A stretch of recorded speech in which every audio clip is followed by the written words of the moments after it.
इन चिड़ियों की चहचहाहट के साथ मेरे सुबह की शुरुआत हो गई। बहुत ही अच्छा लगता है इनकी ये मीठी मीठी बोलियाँ। हर रोज़ इनको दाना डालती हूँ ताकि ये हर रोज़ आके मेरे छत पे इस तरह से कोलाहल करते रहें। मेरे सभी सब्सक्राइबर को मेरे तरफ से गुड मॉर्निंग और आप सभी स्वस्थ रहें, ईश्वर से आप सभी के लिए यही प्रार्थना करती हूँ।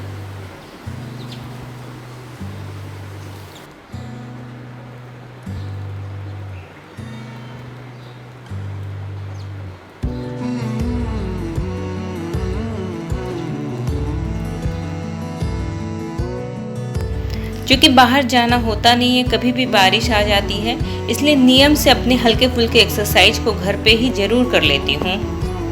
रेगुलर एक्सरसाइज करते रहने का मतलब ये नहीं कि आप बहुत पतले ही हो जाएंगे, उसके लिए तो पूरा डाइट फॉलो आपको करना पड़ेगा, पर आप फिजिकली फिट ज़रूर रहेंगे। हर लेडीज़ को ज्यों-ज्यों वो 35-40 क्रॉस करने लगती है, अपने आप को एक्टिव और फिट रखने के लिए हल्के फुल्के एक्सरसाइज उसे ज़रूर करते रहने चाहिए। इससे बहुत फिजिकली हम एक्टिव रह सकते हैं और फिट भी रहेंगे। एक्सरसाइज करने के बाद बिल्कुल शांत मन से ओम का उच्चारण करते हुए अपने सांस की गति को ध्यान देते हुए शांति से बैठ जाएं। पर जब तक मैं शांति से बैठी थी, पीछे से वॉचमैन मुझे कंटिन्यू आवाज़ दे रहा था कि मैडम पानी आ चुका है। बीच में ही मुझे रोक के उसे जवाब देना पड़ा, नहीं तो वो बेचारा मुझे आवाज़ देता ही रहता। चलिए, मेरा कंसंट्रेशन टूट गया। तब तक मेरी दूध की थैली भी आ चुकी थी। उसे एक बर्तन में लेके मैंने गर्म पानी में थोड़ी देर के लिए छोड़ दिया, फिर इस्तेमाल करूँगी। एक बार अर्ली मॉर्निंग में पानी तो पी लेती हूँ, ये सेकंड ट्रिप एक्सरसाइज के बाद पीती हूँ। थोड़ी प्यास लग जाती है, पर सेकंड ट्रिप की पानी भी मेरी थोड़ी ज़्यादा गर्म रहती है। अभी आप जितना ज़्यादा गर्म पानी पिए उतना ही अच्छा है। मैं अपने लिए चाय भी बना के ले आई हूँ। न्यूज़ देखते हुए आराम से चाय पीऊँगी। चाय मुझे अकेले ही पीना पड़ता है क्योंकि मेरे और सभी फैमिली मेम्बर थोड़े लेट से उठते हैं, मैं थोड़ा अर्ली उठ जाती हूँ और जब मैं आराम से एक्सरसाइज करके बैठती हूँ तो मुझे चाय पीने की बहुत इच्छा होती है, इसलिए मैं अकेले पी लेती हूँ। लंच में क्या बनाना है ये मैं पहले ही सोच ली थी। सबसे पहले दूध उबाल लूँगी क्योंकि बच्चे उठते ही दूध पीना पसंद करते हैं। पहले से भिगोई हुई राजमा थी जिसे आज मैं बनाने वाली हूँ। हल्दी और नमक डाल के 2-3 सीटी में राजमा को लगवा दूंगी। दूसरी तरफ मेरा दूध चढ़ा हुआ है। लो फ्लेम में दूध और राजमा चढ़ा हुआ है। जब तक राजमा सीटी मारेगा तब तक मैं नहा के बाहर आ चुकी हूँ और थोड़ा सा धूप दीप करके अपने घर के वातावरण को भी थोड़ा शुद्ध कर लूँगी। मेरी फूल की क्यारी में बहुत सारे फूल खिले हुए अभी मिल जाते हैं। सावन का महीना है, कोविड की वजह से कहीं भी मंदिर में आना जाना किसी का भी नहीं हो रहा है, इसलिए बेलपत्र से अपने ही घर में भोले बाबा की पूजा कर रही हूँ। धूप दीप आरती से आपके घर में एक पॉजिटिविटी आता है और सुगंधित धूप की खुशबू से आपका पूरा घर जागृत हो जाता है। राजमा उबल कर ठंडा हो गया था, उसे मैं बाहर निकाल ली। राजमा की ग्रेवी बनाने के लिए कुकर में फिर से चढ़ा दी और ग्रेवी के लिए ही मैं प्याज काट रही हूँ। सबका राजमा बनाने का तरीका अलग अलग होता है, इसलिए मैं इसमें रेसिपी शेयर नहीं कर रही हूँ। मैं कुकर में ही राजमा बनाती हूँ। राजमा उबल जाने के बाद भी उसकी ग्रेवी कुकर में ही बना के फिर से राजमा उसमें डाल के सीटी लगवा देती हूँ। मेरे घर में राजमा के साथ चावल ही खाएंगे, ऐसा कुछ कंपलसरी नहीं है।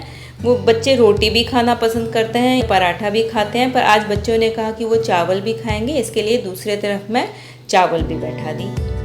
राजमा में मैं प्याज की क्वांटिटी थोड़ा ज़्यादा डालती हूँ। जब प्याज हल्का सुनहरा लाल रंग का हो गया तब उसमें मैं डाल दी अदरक लहसुन मिर्ची का पेस्ट, जीरा धनिया पाउडर, गरम मसाला पाउडर, और जब सारा मसाला भुन जाएगा तब उसमें ये डाल दूँगी कटा हुआ टमाटर जिसे मैं काट के रख ली हूँ। काफ़ी दिनों से खाना बना रही हूँ, इसलिए मुझे क्या बनाना है यदि पता रहता है तो तुरंत उसी टाइम किचन में खड़े खड़े ही मैं उस काम को ख़त्म कर सकती हूँ। हाँ, मैं भी बहुत सारे चीज़ों को पहले से तैयार करके रखती हूँ, पर काफ़ी दिनों से खाना बना रही हूँ, इसलिए मुझे यदि पता हो क्या बनाना है तो मेरे हाथ रुकते नहीं हैं, फटाफट उस काम को ख़त्म करते रहते हैं। मसाला बहुत ही अच्छी तरह से भून चुका है, इसका कलर भी बहुत सुंदर हो गया है, इसकी खुशबू भी आने लगी है।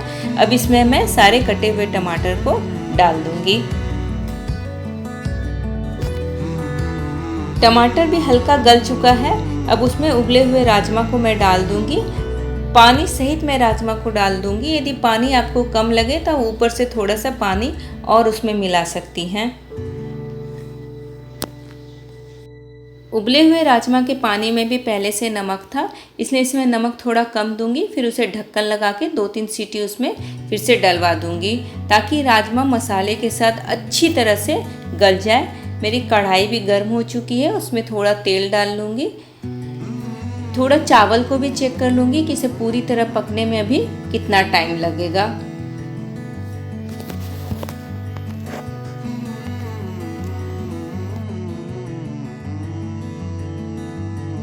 तेल मेरी गर्म हो चुकी थी, उसमें मैं डाल दी थी जीरा और थोड़ा सा प्याज। प्याज को बहुत लाल करने की ज़रूरत नहीं है, जब हल्का भून जाए तो भी उसमें मैं डाल दी भिंडी।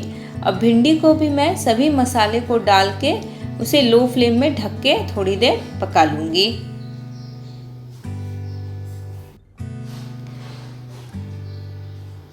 मेरा चावल हो चुका था। बीच में चावल के माड़ को हटाने के लिए मैं भिंडी को ढक के थोड़ी देर लो फ्लेम में छोड़ दी थी। फिर मैं अभी भिंडी में डाल रही हूँ सभी मसाले को डाल के उसको थोड़ी देर के लिए मिला के अच्छी तरह से रख दूँगी। मेरी कुकर भी सीटी मार चुकी है, 2-3 सीटी हो चुकी थी उसमें। उसको मैंने गैस स्टोव से उतार लिया ताकि वह स्पेस खाली हो जाए। फिर भिंडी में सभी मसाले को मिला के अच्छी तरह से जब हल्का मसाला भून जाए तभी उसमें आप नमक मिलाएं। भिंडी में नमक जितने लास्ट में मिलाएंगे उतना ही वह अच्छी तरह से मसालों के साथ मिक्स होगा। इस तरह से जब आप कुकर में राजमा बनाते हैं तो बहुत ही कम टाइम लगता है और पता ही नहीं चलता। राजमा भी बहुत अच्छी तरह से गल जाता है। देखिए कितना सुंदर कलर आया है और इसकी खुशबू भी बहुत ही अच्छी आ रही है। मेरी लंच की तैयारी हो गई है, क्योंकि एक बार जब आप लंच प्रिपेयर कर लेते हैं तो आप मेंटली बहुत शांत हो जाते हैं। फिर आपके पास कितने भी काम हो वो आराम से पूरे होंगे। पोछे के पानी में मैं फिनाइल के साथ थोड़ा सा डिटर्जेंट पाउडर ज़रूर डालती हूँ। मैंने कई जगह सुना और पढ़ा भी है कि डिटर्जेंट पाउडर जो है अच्छा जर्म किलर है, इसलिए थोड़ा सा इसका इस्तेमाल ज़रूर करती हूँ। आपसे भी यदि पॉसिबल हो तो थोड़ा सा ज़रूर डालें। आपने यदि मेरा पहले वीडियो देखा होगा तो मैं इसी मॉप की हेल्प से अपने घर को क्लीन करती हूँ। मुझे तो ये मॉप बहुत ही यूज़फुल लगता है। बच्चे फ्री होते हैं तो वो घर की पोछे में मेरे हेल्प कर देते हैं। मेरे लिए तो ये मॉप एक मेड के बराबर ही है। हाँ, पतली जगह पे जाने के लिए ये मॉप आसानी से नहीं घुसती है, पर फर्श की सफाई के लिए बहुत ही अच्छा है। अब मैं बिना एवरीडे मुझे फ़र्श की सफाई करना पसंद है, क्योंकि बिना फ़र्श की सफाई के मैं नहीं रह सकती हूँ। तो ये मॉप मेरे लिए बहुत ही हेल्पफुल है। घर के मिरर को मैं एवरीडे साफ़ करती हूँ और मैं डस्टिंग करते वक्त यदि अगल बगल कोई स्विच बोर्ड हो तो उसके ऊपर भी एक बार पोछा ज़रूर चला देती हूँ, ताकि उसके ऊपर की दाग भी साफ़ हो जाए। आप यदि रेगुलर डस्टिंग करती हैं तो डस्टिंग करने में एक रूम की डस्टिंग करने में 5 से 7 मिनट का आपको टाइम लगेगा। यदि आपके पास ज़्यादा फर्नीचर ना हो तो मुझे तो अपने घर की डस्टिंग करने में बहुत ही कम टाइम लगता है, क्योंकि मैं रोज़ डस्टिंग करती हूँ, इसलिए बहुत ज़्यादा धूल और गंदगी जमा नहीं होती है। मेरे पैर के पास आपको सब्जी रखी हुई दिखाई दे रही होगी, क्योंकि उसे मैं धो के बाहर रख दी थी। जब उसका पानी पूरी तरह से निकल गया तब उसे मैं अंदर पंखे में ले आई हूँ। अब इसे धीरे धीरे फ्रिज में अरेंज कर दूँगी।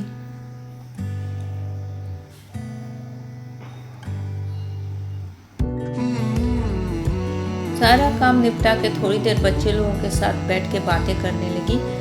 थोड़ा सा उनके साथ कुछ स्वीट डिश खाते हुए अच्छे से बातें करते हुए थोड़ा टाइम पास कर रही हूँ। सभी अपने कॉलेज की और तरह तरह की स्टोरी मुझे बता रही हैं कि बच्चे किस तरह से अपने ऑनलाइन क्लासेस को लेके परेशान हैं। तरह तरह की अफवाहें आ रही हैं, कब तक स्कूल खुलेगी, कब से जाना है। थोड़ी सुन के टेंशन तो हो जाती है, पर देखा जाएगा। जब से मेरी डॉटर हॉस्टल में रहने लगी है, काफ़ी टाइम के बाद ऐसा हुआ है कि हम लोग सब कोई साथ में हैं। बहुत ही अच्छा लगता है कि अभी हम लोग सभी साथ में एक साथ बैठ के लंच करते हैं, डिनर करते हैं, आपस में बातें करते हैं और कुछ भी बनाओ तो सब मिल के खाना खाते हैं। बहुत ही अच्छा समय गुजर रहा है, लेकिन ये पता नहीं इस बीमारी से कब तक मुक्ति मिलेगी। इस तरह की बीमारी न रहती तो ये समय सही में बहुत ही अच्छा था। चलिए आप भी मेरे प्रोसेस से राजमा बनाइए और मुझे कमेंट बॉक्स में ज़रूर लिखिए कि आपको मेरी तरह से बनाए हुआ राजमा अच्छा लगा या नहीं। कभी धूप तो कभी बारिश। अभी अचानक से बहुत अच्छी धूप थी तो सारे कपड़े को मैंने पलट के ऊपर छत पे टांग दिया। जो सूख गए थे उसे मैं उठा रही हूँ। आपने मेरा वीडियो देखा। यदि आपको मेरा वीडियो अच्छा लगा तो प्लीज़ मेरे चैनल को सब्सक्राइब कीजिएगा और मुझे लाइक ज़रूर कीजिएगा। Thank you.